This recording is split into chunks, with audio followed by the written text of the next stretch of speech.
नमस्कार, मैं हूं दीपाली राणा। आप देख रहे हैं मिड कैप मंत्रा। शुरुआत करते हैं इस वक्त की हेडलाइंस के साथ। गैप अप के बाद बाजार में बढ़ी तेजी की रफ्तार। निफ्टी 100 पॉइंट से ज्यादा उछलकर 25,000 के करीब। बैंक निफ्टी में फ्लैट कारोबार, लेकिन मिड कैप स्टॉक्स में अच्छी बाइंग।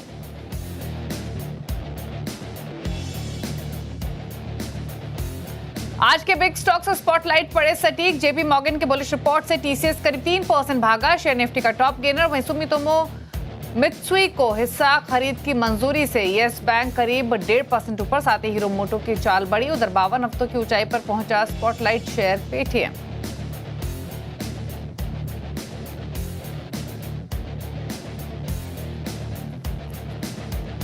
अच्छे ग्लोबल संकेतों से आईटी में तूफानी तेजी। इंडेक्स 2% मजबूत। विप्रो, इन्फोसिस, एचसीएल टेक निफ्टी के टॉप गेनर्स में शुमार। उधर मेटल, डिफेंस, रियल्टी में बाइंग। चुनिंदा एफएमसीजी स्टॉक्स में तेजी। 5% के उछाल के साथ वायदा का टॉप गेनर बना जुबिलेंट फूडवर्क्स।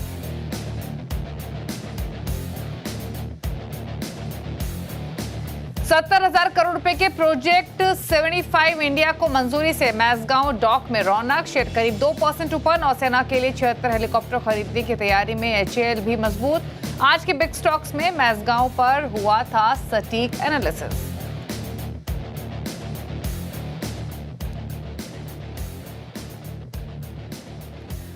आप देख रहे हैं मिड कैप मंत्रा। हमारे साथ है मंत्री फिनमार्ट के अरुण कुमार मंत्री। लेकिन पहले लेकर आते हैं इस समय का मार्केट का पूरा प्राइस एक्शन आपके सामने। पहले इंडेक्स के साथ शुरुआत कर लेते हैं और देखते हैं आज के सेशन में क्या रुझान देखने को मिल रहा है। आज शुरुआत ठीक हुई थी मार्केट की और अभी बढ़त को होल्ड करते हुए दिखाई दे रहा है। निफ्टी इस समय 24,990 पर ट्रेड कर रहा है। बैंक निफ्टी में हालांकि उतना एक्शन नहीं है। बैंक निफ्टी फ्लैटिश टोन पर ट्रेड हो रहा है। 100 पॉइंट ऊपर ही है सिर्फ। यहाँ पर 65 पॉइंट ऊपर है, जो कि मामूली बढ़त आप कहेंगे। तो यहाँ पर बहुत ज्यादा तेजी का एक्शन नहीं है, पर फ्लैटिश टोन पर कारोबार होते हुए दिखाई दे रहा है। एक्शन थोड़ा बहुत देखने को मिल रहा है मिड कैप्स में, स्मॉल कैप्स में। मिड कैप इंडेक्स आधा % ऊपर कारोबार कर रहा है आज के सेशन में। स्मॉल कैप इंडेक्स और लेकर आते हैं आपकी स्क्रीन पर 27 अंकों पर, ये भी ट्रेड करते हुए दिखाई दे रहा है। अगर आप आज के सेशन में ब्रॉडर मार्केट को भी देखेंगे तो थोड़ा सा इंक्लिनेशन बढ़ने वाले स्टॉक्स की तरफ ज्यादा है। 1458 स्टॉक्स है।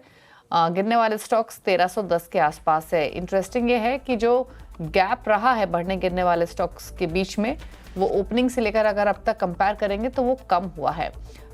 ये रहा सेक्टोरल परफॉर्मेंस। इनफैक्ट अगर आप इस स्क्रीन को देख रहे हैं तो आप देखिए काफी सारे सेक्टर्स है जहां पर कोई खास एक्शन नहीं है, बिल्कुल फ्लैटिश टोन पर ट्रेड हो रहा है। Nifty bank flat, financials flat, PSU bank flat, defence index flat है, एफएमसीजी इंडेक्स फ्लैट कारोबार कर रहा है। साथ ही ऑयल एंड गैस फ्लैट कारोबार कर रहा है। कैपिटल गुड्स इंडेक्स फ्लैट कारोबार कर रहा है। 2-3 पॉकेट्स है जहां पर बाइंग है। आउट परफॉर्मेंस देखने को मिल रही है आईटी में। 2.5% ऊपर इस टाइम में निफ्टी आईटी इंडेक्स ट्रेड कर रहा है। इसके अलावा रियल्टी 1% ऊपर है आज कारोबार में और मेटल्स 1% ऊपर है। थोड़ी बहुत बाइंग आपको फार्मा में और ऑटोज में देखने को मिल रही है। लेकिन आज का मूड माहौल थोड़ा सा लैकलस्टर ही देखने को मिल रहा है अगर सेक्टोरल स्पेसिफिक देखेंगे तो। लेकिन इस प्राइस एक्शन के बीच में ट्रेडिंग अपॉर्चुनिटीज कहाँ है, इस पर करते हैं बातचीत। Arun, good afternoon. बताइए पहले तो निफ्टी बैंक निफ्टी पर रहा है, स्पेशली निफ्टी जो स्ट्रेंथ दिखा रहा है आज के सेशन में in comparison to bank Nifty, क्या करे तेजी वाले ट्रेडर्स, नई पोजीशंस के हिसाब से क्या सलाह है?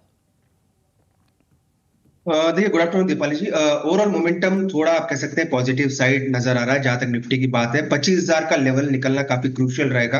25,000 के पुट में भी काफी अच्छी एक्टिविटी है और कॉल में भी अच्छी एक्टिविटी देखने को मिल रही है। तो 25,000 का लेवल एक आप कह सकते हैं मेक और ब्रेक लेवल के आसपास निफ्टी ट्रेड कर रहा है। तो 25,000 के ऊपर का निकलता है, देन एक मोमेंटम थोड़ा इंट्राडे के हिसाब से मार्केट में जरूर बन सकता है। पर एक चीज क्लियर हो चुकी है, 24,900 के आसपास एक सपोर्ट है, तो उसी का stop loss short term traders को निफ्टी में रखना चाहिए। 24,900 एक स्ट्रॉन्ग सपोर्ट आज के सेशन में निकल के आया, तो 24,900 का स्टॉप लॉस लगाएं अगर किसी के पास निफ्टी की लॉन्ग पोजीशन है। 25,050 से 25,080 एक लेवल रहेगा जहां पे निफ्टी अगर ऊपर जाता है तो वहां पे प्रॉफिट बुकिंग करनी चाहिए। फिलहाल फ्रेश खरीदारी की सलाह नहीं है क्योंकि मार्केट अपने आप कह सकते हैं इंट्राडे रेजिस्टेंस के आसपास है। स्टिल अगर किसी ने ले रखा है तो 24,900 का स्टॉप लॉस रहेगा। बैंक निफ्टी मुझे लग रहा है एक अच्छे सपोर्ट के आसपास है। अगर लॉन्ग ट्रेड लेना है तो बैंक निफ्टी एक बेटर ट्रेड हो सकता है। 55,000 का स्टॉप लॉस लगा के बैंक निफ्टी में ट्रेड ले सकते हैं बाई के साइड का। 55,500 तक के टारगेट्स आपको आज और कल तक के सेशन में देखने को मिल सकते हैं। तो 55,500 ऊपर में टारगेट रहेगा और 55,000 का बैंक निफ्टी में सपोर्ट नजर। ओके, स्टॉक स्पेसिफिक अप्रोच क्या रहेगी आपकी? फिर टाटा मोटर्स में मुझे लग रहा है अच्छा शॉर्ट कवरिंग के संकेत देखने को मिल रहे हैं। इनिशियली मोमेंटम कम है पर ओपन इंटरेस्ट में काफी अच्छा शेडिंग देखने को मिल रहा है।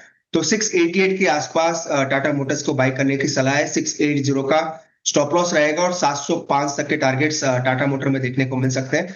दूसरा स्टॉक अगेन एक ब्रेकआउट वाला स्टॉक रहेगा। आईजीएल में बाय करने की सलाह है। 210 के आसपास आईजीएल चल रहा है। 205 का स्टॉप लॉस लगा के बाय करें। 219 से 220 ये टारगेट रहेंगे। तो मुझे लग रहा है आईजीएल एक अच्छा आउट परफॉर्मेंस दिखा सकता है। ओके, चलिए, तो टाटा मोटर्स और आईजीएल ये दो ट्रेड्स आपको रेकमेंड किए गए हैं जहां पर आप पोजीशंस बना सकते हैं तेजी की। लेकिन चलिए मिड कैप्स का हाल लेकर आते हैं अब आपके सामने। इंडेक्स तो देखा ही आधा % ऊपर ट्रेड कर रहा है। पॉकेट्स भी आपको मिड कैप्स में काफी सारी ऐसे दिखाई देंगे जहां पर एक अच्छा मोमेंटम खरीदारी का आज कारोबार में देखने को मिल रहा है। आईटी के साथ शुरुआत करेंगे जहां पर शानदार मोमेंटम है आज के सेशन में। दिग्गज हो या छोटे मझोले आईटी स्टॉक्स सभी परफॉर्म कर रहे हैं। न्यूजन सॉफ्टवेयर 5.5% ऊपर है। आर सिस्टम्स में 6.25% की तेजी, 8.5% ऊपर है रेट गेन। मास्टेक 4.5% ऊपर कारोबार करते हुए दिखाई दे रहा है। एनबीएफसीज में जहां पाएंगे उसमें एमएस फाइनेंशियल 1.5% ऊपर, 2.25% ऊपर मैक्स फाइनेंशियल, मणप्पुरम 1.5% ऊपर, 1.5% ऊपर एमएनएम फाइनेंशियल कर रहा है ट्रेड। नजर डालेंगे फटाफट से फार्मा स्टॉक्स पर जहां पर नोवार्टिस इंडिया 2.25% ऊपर, 4.5% ऊपर है डिशमैन, डिवीज लैब 1.5% ऊपर है और बिंदु फार्मा में 1.5% की तेजी देखने को मिल रही है आज के कारोबार में। अब देखेंगे मेटल स्टॉक जहां पर बाइंग है। जेएसएल 3.5% ऊपर, 2.5% ऊपर हिंदुस्तान जिंक, नाल्को 1% ऊपर है, 0.1% ऊपर एनएमडीसी कर रहा है कारोबार आज के सेशन में। डीएलटी में जहां बाइंग है उसमें गोदरेज प्रॉपर्टीज 1.5% ऊपर, 2.2% ऊपर है शोभा, ब्रिगेड में 1% का मूव, डीएलएफ 1.5% ऊपर कर रहा है कारोबार आज के सेशन में। पेपर स्टॉक्स एक अच्छी आउट परफॉर्मेंस दिखा रहे हैं आज। खबरों में भी है ये पूरा ही पॉकेट। जेके पेपर 13.5% ऊपर है, 11.5% ऊपर वेस्ट कोस्ट, टीएनपीएल 11.5% ऊपर, 8% ऊपर आंध्रा पेपर कर रहा है ट्रेड। अब दिखाते हैं वो सेलेक्ट स्टॉक्स मिड कैप्स में जो कि लूजिंग साइड पर है। एनएचपीसी 1.25% नीचे, पेट्रोनेट 1.5% नीचे, निप्पॉन लाइफ 2.25% नीचे, 2.25% से जी एंटरटेनमेंट कर रहा है ट्रेड आज के सेशन में। लेकिन चलिए आगे बढ़ेंगे, खबरों वाले स्टॉक्स की तरफ रुख करते हैं। आईडीबीआई बैंक विनिवेश के बाद भी एलआईसी बैंक एश्योरेंस जारी रह सकता है। सीएनबीसी टीवी 18 को मिली एक्सक्लूसिव जानकारी के मुताबिक अपनी हिस्सेदारी बेचने के बाद भी एलआईसी आईडीबीआई बैंक के जरिए इंश्योरेंस बेचती रहेगी। क्या है और डिटेल्स, सीएनबीसी टीवी 18 के संवाददाता यश जैन से समझ लेते हैं। यश, बताइए। वेल, जब से ये प्रक्रिया जो है आईडीबीआई बैंक डाइवेस्टमेंट की शुरू हुई थी, तब से एक सवाल बना हुआ था एलआईसी के लिए भी कि क्या उन्हें ये जो बैंक एश्योरेंस पार्टनरशिप है आईडीबीआई बैंक के साथ वो डाइवेस्टमेंट के बाद भी प्राप्त होगी या नहीं।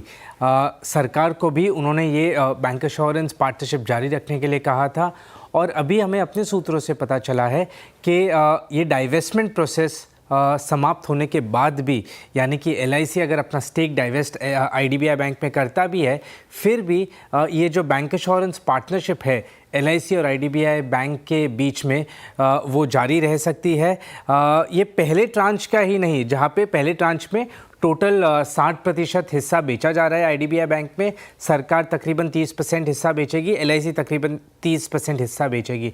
ऑफ कोर्स उसके बाद तो ये बैंक एश्योरेंस पार्टनरशिप जारी रहेगी, पर एक बार एलआईसी अपना हिस्सा 15% से नीचे भी लाती है, जो कि आगे चल के होगा अगले 2 साल में, जैसा सेबी ने कहा है, फिर भी उसके बाद भी एलआईसी और आईडीबीआई बैंक की जो बैंक एश्योरेंस पार्टनरशिप है वो जारी रह सकती है। ये हमें अपने सूत्रों से पता चला है। ये बहुत इंपॉर्टेंट पार्टनरशिप है एलआईसी के लिए। एलआईसी अपना ज़्यादातर प्रीमियम एजेंट्स के थ्रू लाती है, पर पिछले कुछ सालों में एक बड़ा डाइवर्सिफिकेशन एलआईसी प्लान कर रही है अपने डिस्ट्रीब्यूशन में, जहाँ पे वो बैंक का शेयर बढ़ाने पे बहुत फोकस कर रही है, डिजिटल का शेयर बढ़ाने पे बहुत फोकस कर रही है, और बैंक का शेयर जो है उसमें सबसे बड़ा कंट्रीब्यूटर रहा है आईडीबीआई बैंक। मैं सिर्फ कुछ नंबर्स देता हूँ। पिछले साल का जो पहली तिमाही थी और इस साल की जो पहली तिमाही है उसमें बैंक एश्योरेंस का शेयर कैसे बढ़ा है। फर्स्ट क्वार्टर FY26 मतलब ये वित्तीय वर्ष की पहली तिमाही में बैंक एश्योरेंस का शेयर रहा है 4.23%। यही अगर हम पिछले वर्ष से कंपेयर करें तो सिर्फ 2.59% था। एब्सोल्यूट नंबर्स की बात की जाए तो इस साल के पहले तिमाही में एलआईसी ने बैंक एश्योरेंस से 860 करोड़ 862 करोड़ प्रीमियम कलेक्ट किया। वहीं पिछले साल ये 435 करोड़ हुआ था। तो बैंक इंश्योरेंस का कंट्रीब्यूशन डबल हुआ है और इसमें सबसे बड़ा जो कंट्रीब्यूटर है वो IDBI बैंक है। और अगर ये partnership, bank insurance partnership divestment के बाद भी जारी रहती है तो ये लाजमी है कि ये प्रीमियम कलेक्शन और टॉप लाइन ग्रोथ के लिए एक बड़ा पॉजिटिव बन सकता है। ओके, शुक्रिया यश आपका ये तमाम डिटेल समझाने के लिए। तो IDBI बैंक पर एक राय भी ले लेते हैं। स्टॉक हालांकि खुला जरूर ऊपर था, अभी बिल्कुल फ्लैट ट्रेड कर रहा है। अरुण एक बार देखिए IDBI बैंक को, बताइए क्या व्यू है आपका 95 के आसपास ट्रेड करते हुए? चार्ट तो काफी अच्छा लग रहा है। 92 के आसपास एक ब्रेकआउट हुआ है और 99 से 100 के आसपास एक रेजिस्टेंस है। ओवरऑल मोमेंटम पॉजिटिव है, पर 94 95 के आसपास इसको खरीदा जा सकता है। स्टॉप लॉस 92 का लगा के रखें। 100 के आसपास तक के टारगेट्स में आ सकते हैं। तो चार्ट मजबूत है। दो दिन पहले एक ब्रेकआउट देखने को मिला है। कंसोलिडेशन ऑलरेडी जारी है। तो 100 रुपए के टारगेट के लिए बाय कर सकते हैं और 92 का एक स्टॉप लॉस करना चाहिए। ओके, चलिए, तो ये बात हुई IDBI बैंक के 95 के आसपास ट्रेड करते हुए आज के सेशन में। लेकिन आपको बता दें, CNBC आवास के एजुकेशनल पहल FNO गुरुकुल एक बार फिर से शुरू होने जा रहा है। 13 और 14 सितंबर को होने वाले 2 दिन के एक्सक्लूसिव वेबिनार में दिग्गज एक्सपर्ट आपको वादा ट्रेडिंग के गुर सिखाएंगे। रिस्क मैनेजमेंट के साथ डिसिप्लिन ट्रेडिंग पर हमारा खास फोकस रहेगा। हमारी कोशिश है आपको मुनाफे वाले एलीट ट्रेडर्स के लिस्ट में शामिल कराया जा सके। 2 दिनों के इस वेबिनार के लिए फटाफट से आप रजिस्ट्रेशन करा लें। रजिस्ट्रेशन की सभी डिटेल्स QR कोड में मिल जाएंगी। ये कुछ और खबरों की तरफ रुख करते हैं। मार्केट कपलिंग पर CERC के ऑर्डर के खिलाफ एप्टल में जा सकती है IEX। क्या है पूरी जानकारी, समझते हैं यतिन मोता से। यतिन बताइए। देखिए, अगर हम मार्केट कपलिंग की बात करें तो IEX को कुछ ही दिनों पहले एक बड़ा झटका लगा था, जबकि CERC का ऑर्डर ये कहता है कि जनवरी 2026 से मार्केट कपलिंग को लागू कर दिया जाए। ऑब्वियसली इसके बारे में जब इन्वेस्टर कॉल भी हुआ तभी IEX ने कहा था कि वो लीगल ऑप्शंस एक्सप्लोर कर रहे हैं। मैनेजमेंट ने भी मीडिया को ये कमेंट दिया था। लेकिन अगर हम सूत्रों की जानकारी के हिसाब से जो खबर मिली है CNBC आवाज़ को, उसकी बात करें तो IEX बहुत जल्द एप्टल में इस CERC के मार्केट कपलिंग ऑर्डर के खिलाफ अपील कर सकते हैं। ऑब्वियसली जो लीगल ऑप्शंस हैं, लीगल एडवाइस है, वो अभी सीक कर रहा है बोर्ड बहुत जल्द इस पर डिसीजन ले सकता है। और हमारी जानकारी के हिसाब से लगभग 10 दिनों के अंदर अंदर IEX इस मैटर में अपील फाइल कर सकता है। तो कहीं ना कहीं ऑप्शंस खुले हैं। देखते हैं किस तरीके से ये लीगल मैटर जो है मूव अप होता है। जब हमने IEX को इस स्टोरी के बारे में बताया तो उन्होंने कहा कि वो इस स्टोरी पे कमेंट करना नहीं चाहते। तो क्लियरली ये जो लीगल टसल है अब शायद बढ़ती हुई नज़र पड़ेगी और बहुत जल्द आप शायद देख पाएंगे कि IEX एप्टल में अपील करेगा इस CERC के मार्केट कपलिंग के मसौदे पे।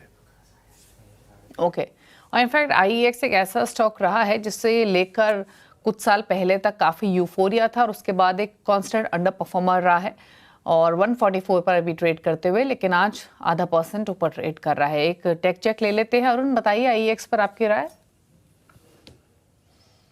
ठीक है, IEX अगेन एक अंडर परफॉर्मर हो चुका है स्टॉक। ओवरऑल वीकनेस काफी है। 150 155 ये एक लेवल है जहाँ पे स्टॉक का सपोर्ट था और उसी के नीचे काफी नीचे ट्रेड किया, वापस उसी के आसपास आ रहा है। तो शॉर्ट टर्म ट्रेडर्स, अगर किसी ने नीचे में बाय किया है, किसी ने जस्ट ऊपर बाय करके रखा है, 155 के आसपास भी अगर बाउंस मिलता है तो वहां पे एक बार का एग्जिट करने की सलाह रहेगी। 152 से 155 एक बड़ा रेजिस्टेंस है, वो निकलता है देन एक मोमेंटम बन सकता है। तो फिलहाल मुझे लग रहा है 155 के आसपास अगर शॉर्ट टर्म पोजीशंस है तो वहां पे हल्का जरूर करना चाहिए। ओके, ठीक है, चलिए, ये बात हुई IEX की। रुक रहे हैं। और GST रिफॉर्म का जल्द फायदा लोगों को देने के लिए सरकार एक्शन में है। सोर्सेस के मुताबिक GST रिफॉर्म के फैसले 22 सितंबर से पहले लागू हो सकते हैं। एक्सक्लूसिव जानकारी के लिए चलते हैं आलोक प्रियदर्शी के पास। आलोक बताइए क्या प्लान है एग्जैक्टली सरकार का, क्या एक्सपेक्ट करें?